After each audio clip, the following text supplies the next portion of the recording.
Okay, time to start the samplers. Needle book, scissors. Now, I thought I'd show a little magazine. There was Piecework American, and I guess it's mostly knitting, but it's still threads. So this one was one of the ones on the website. If you look up Piecework, they have some old editions that are cheaper. And I think this, it says originally $10.99 in Canada, $9.99 in the US, but I'm pretty sure I got it for $5 or something, plus some postage. But I find this is quite interesting. You can subscribe online so that it's way cheaper and look at it on your iPad or whatever. But they have great old stories, and I loved this one, George Washington Carver. And I have read a bit about George Washington Carver, and he was amazing. He just did all these amazing experiments in a way, so with using like banana leaves and things like that. So I find he was a fascinating man, making all different sorts of baskets. Doilies, look at that, isn't that beautiful? Oh, that looks a bit like this one here close up, the doily. It's like the embroidery on the hessian. So that's what I wanted to show you from this magazine. So I'm glad I got this one. So there's quite a bit in it. But anyway, there's something interesting. Oh, there you go. Mark Twain and the Brass Strap. There's an interesting story. So anyway, putting that aside, now I had an old hessian sort of canvas, it's quite thin canvas, bag. So I started to rip that up to use for my sample block. So I've got 2 bits ready to go. And I decided that here's my front cover, and I decided I'll put one in here and possibly one here, and then make another signature. So that's how that's going to be. But anyway, that's not compiling that yet. So sampler number 1. Now I'm not, I should do the dots, shouldn't I? But you know what? I'm probably not going to. I'm probably just going to launch on into it as I do. Running stitch.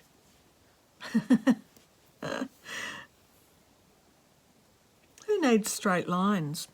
Who does? Whoever needs straight lines? Let's see. Right, that's nice and thick, isn't it? Maybe I should do some sort of an outline. I'll be very wonky if I don't. Goodness me. Didn't want to be organised at all today. Just very faint.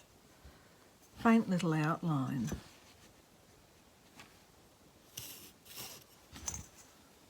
Which won't even show in the end.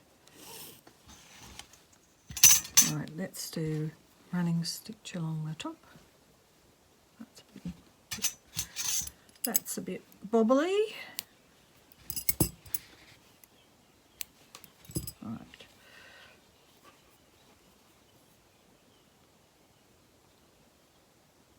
Running stitches are pretty self-explanatory, isn't it? Run along the line. No, sorry, I made that up. Okay.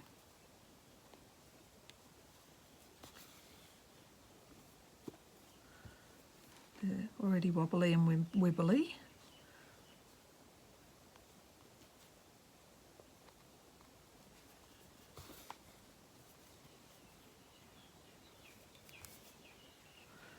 Now I might just leave that there, because I might do a couple more colours. Obviously we're going for blue today.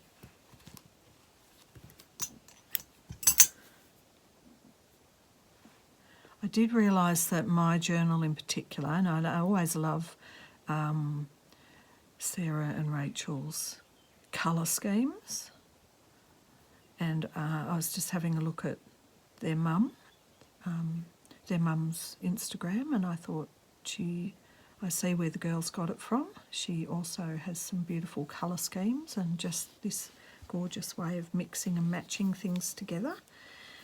But I realised my journal had a lot of blue in it, so I am actually thinking there might be a bit of a focus on blue. Now I'll have to get some other threads out, I think. But right now, I'm just using what I got. Let's do a quilter's and see. Quilter's knot and see if we make it a bit neater than that previous one.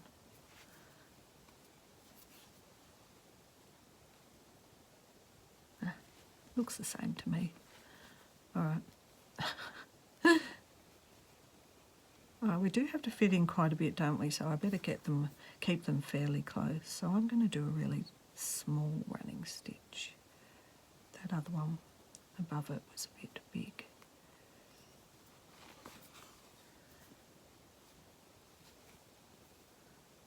And of course, I wish I had a Shishiko book to show you how they often do a lot of running stitch in Shishiko. I don't have one. I'm sure Rachel and Sarah are going to cover a lot of the books.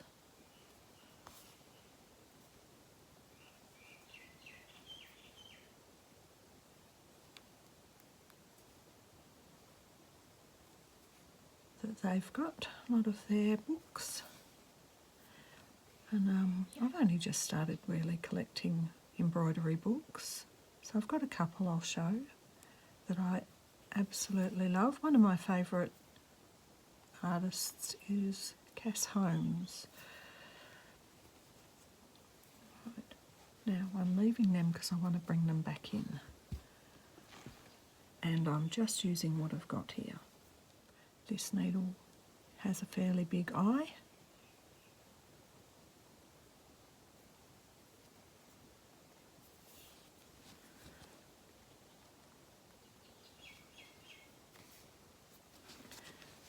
Now I'll tell you what, you can have long and short running stitch.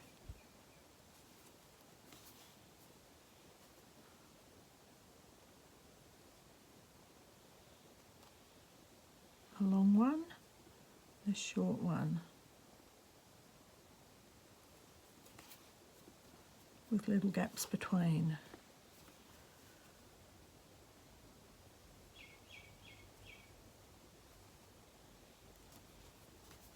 A long one and a short one. So many varieties of, oh gosh.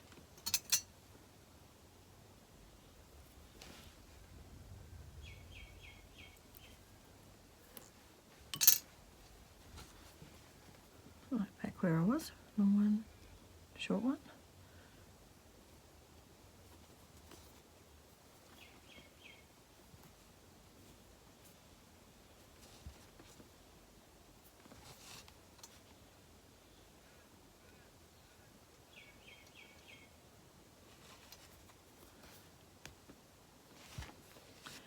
And just finish it off at that end. All right, running stitch. Right, now I've done 2 more rows of running stitch to do a woven running stitch. Now I would probably normally do it left to right, being a left-hander, but I'm using the end of this one and I've brought it down, so I'm going to have to make it up and go backwards. So probably the way to do it would be to come from the top, but I don't know. I'm going to try something on the next row. I've left my threads in case I want to use any of them. So this is a very open stitch, and the next row is even more open. So I thought it might be a bit interesting to see how it looks. But even open, you can really see that weaving through woven running stitch. There we go. Now I'm going to definitely cast that one off. And let's see what might be good for the next one. So I wanted to do a light one to see a real big contrast. Got my ready-made Ort jar, and I forgot I also have a lot of purple, don't I? So it's a really pale one. I thought maybe I'd use a really 6th strand. Now it can come from the left on this one. Move that out of the way.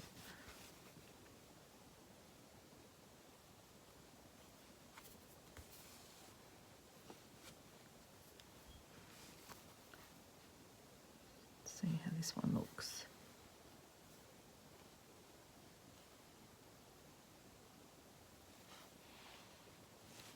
This is much looser. I better do a closer, tighter one next for a different effect.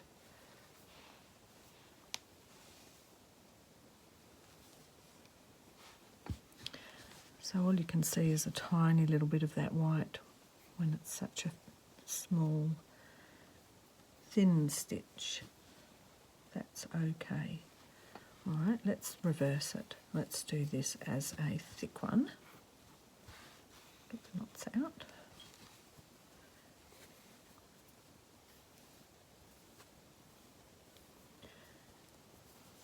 And do it backwards. So a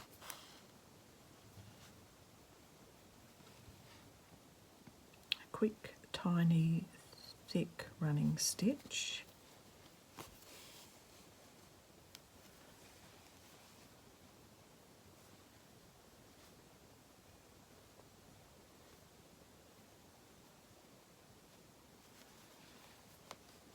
Going backwards, going the opposite direction in my natural game, so that's why I've got it upside down.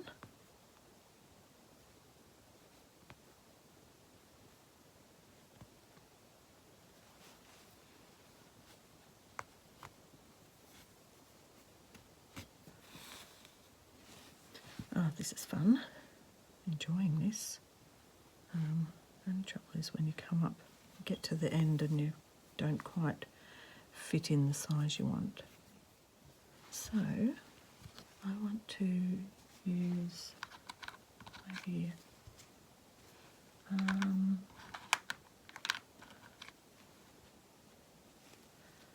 well, this is another thick strand, so I'll need that one that I just used. This has got a bigger eye for a needle, and 6 strands again.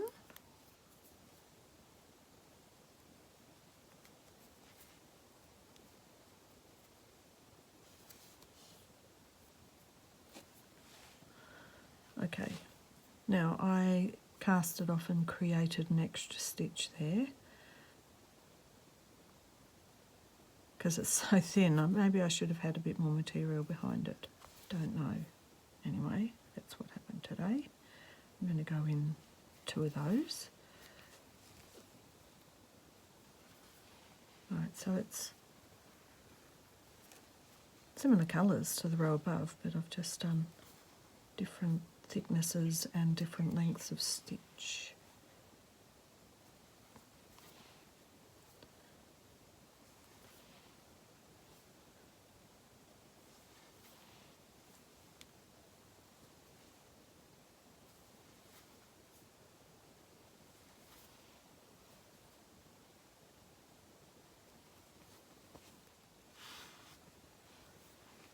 Okay, I've tied off those and I've kept this one because I think I'll use it for something. I've done another little row of very thin, only 2 strands, and what I'm using is this beautiful Australian very fine silk ribbon. It's just beautiful, and it's one of the, sometimes you get something and you just, it's not that you don't know what to use it for, it's that you love it and you don't want to use it. Anyway, I'm using it now. clearly it'll be going in my book. I'll have to feature it on something. And I like it because it's got these various colours. It's all got, it's a bit twisty-wisty, but that's all right. Maybe it's good if it's a bit like that.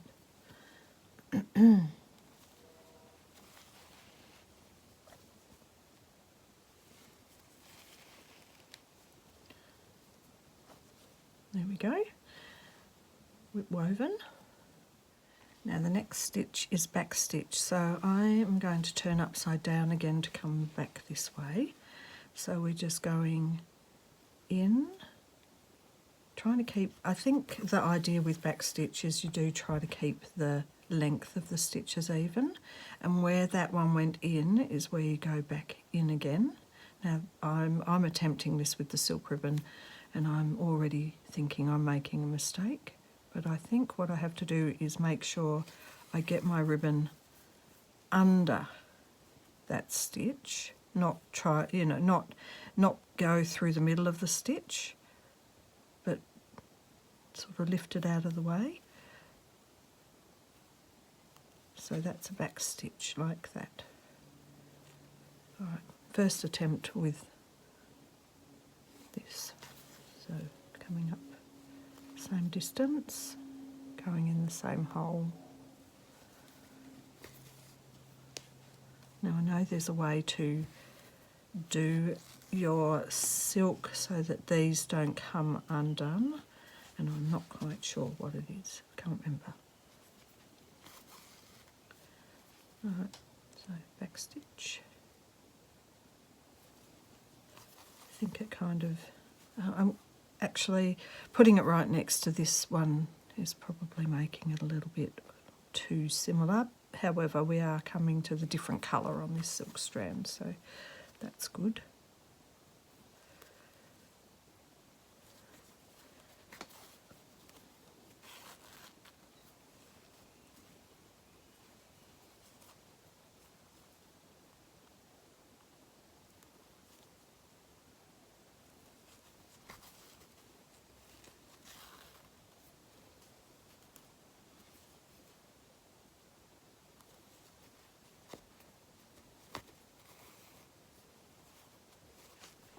Right, just finishing off another row of back stitch in the two strands of this yellowy goldy colour, because I thought I was getting a little bit monotone there. Almost. I mean, there's colour there, but you know what I mean. There wasn't enough variety for my liking. Alright, so that's 2 rows of back stitch. I think we'll do only 2 of those.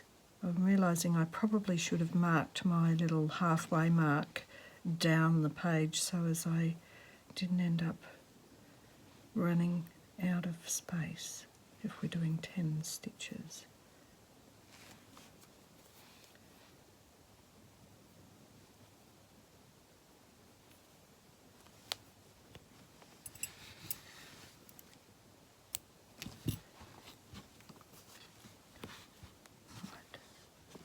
Colour.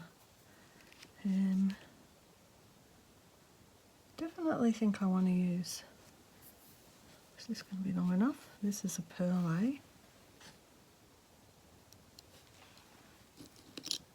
Got my little stash of needles on, sitting on this magnetic button. Very handy. Alright, this one isn't a very long thread, but I'm just using a scrap actually, why not? Right, stem stitch, take a stitch,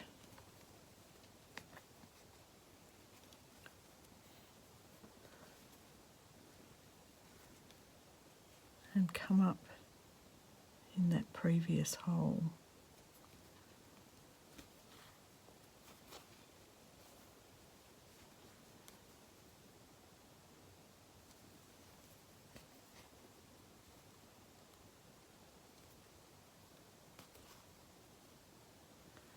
So that my thread was a bit too short.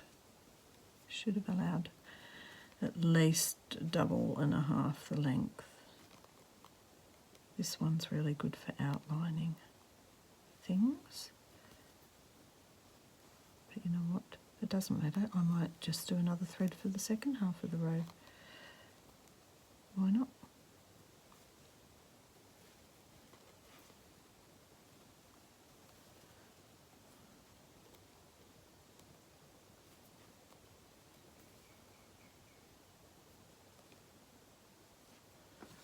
There we go.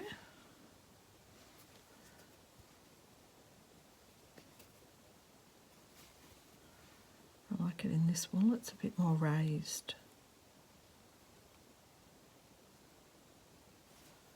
Cast that off.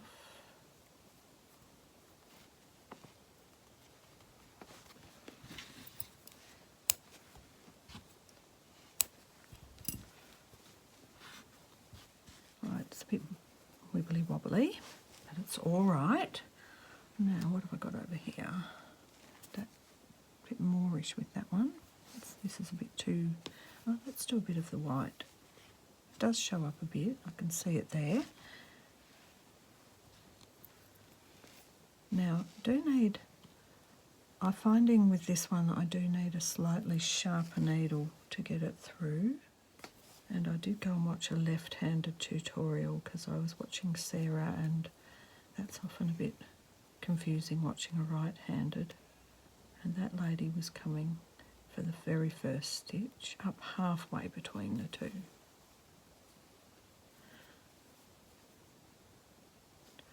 Take the stitch, come up at the end of the last stitch.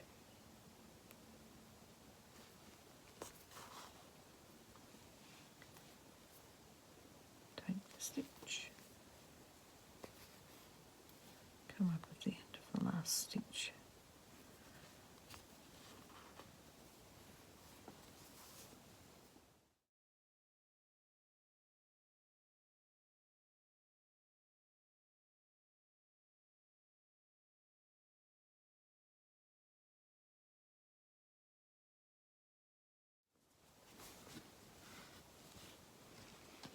Okay, we're not really, so 14, so 7, this is about halfway. But I think with Rachel's, with the second half, there's a few things like the French knots and stuff that could take up a bit of room. So I don't think I'm going to be too worried about getting ahead too far. Right, let's use... Right, so that was stem stitch, in a tangle here, and now it is split stitch. Another one I like, quite like these. They're very basic stitches, which are great to learn for beginners, aren't they? Some of the first stitches I learned.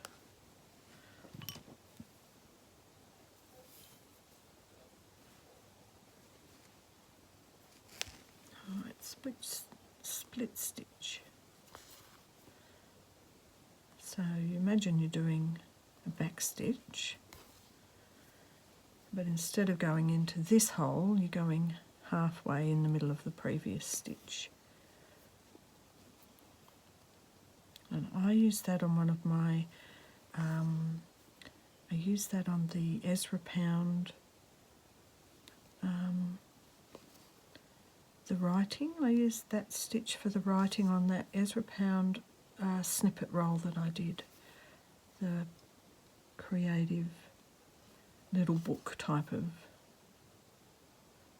I called it, oh that's right, I called it a snippet book, that's what I called it, be in the snippet roll playlist. And I did the words with this split back stitch. I actually find it quite an easy stitch and quite enjoyable.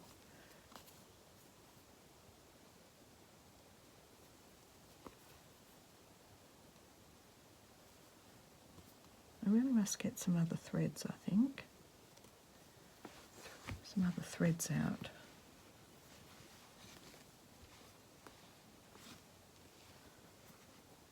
Just to have a bit of variety.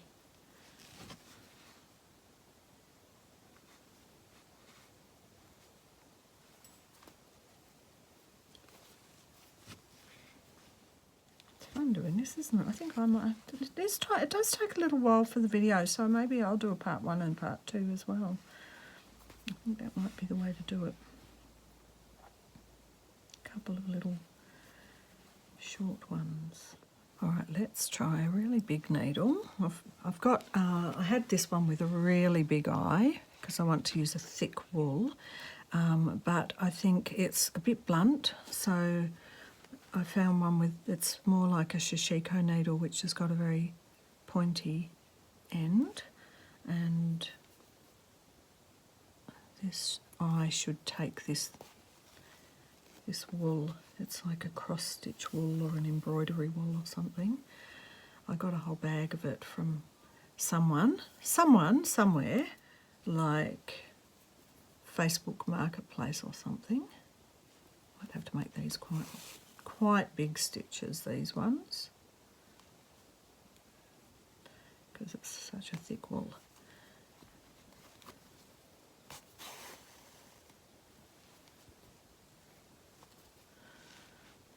Well, but at least you can do a really obvious split back stitch on that. Doing quite big ones. It's a bit tangled.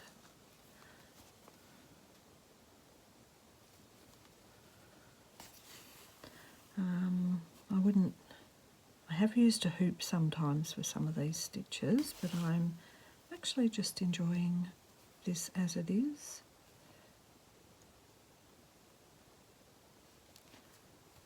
I feel like I've gone from very tiny thin lines to great big chunkers.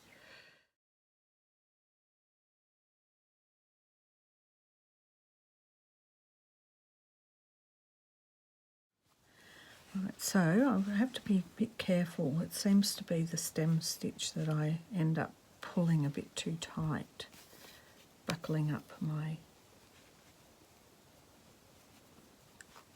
bit of canvas.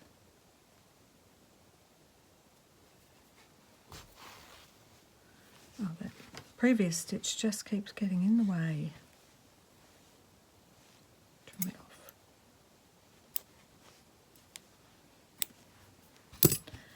Right. It almost, in some bits, looks like a daisy chain, doesn't it? The way it is, because of the thickness of the wool.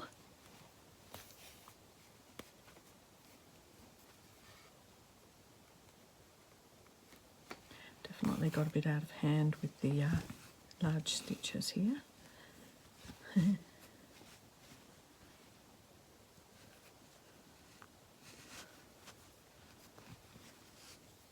But honestly, the whole idea is to really have a go at different things and see, you know, you can always look back and go, oh, I really liked that effect, or I didn't. I think I almost feel like it just needs just something there, just a little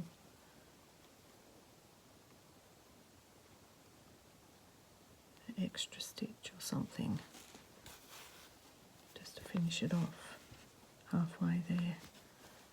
Keep the same pattern going. All right, well, that's what happens when you use a really thick wool.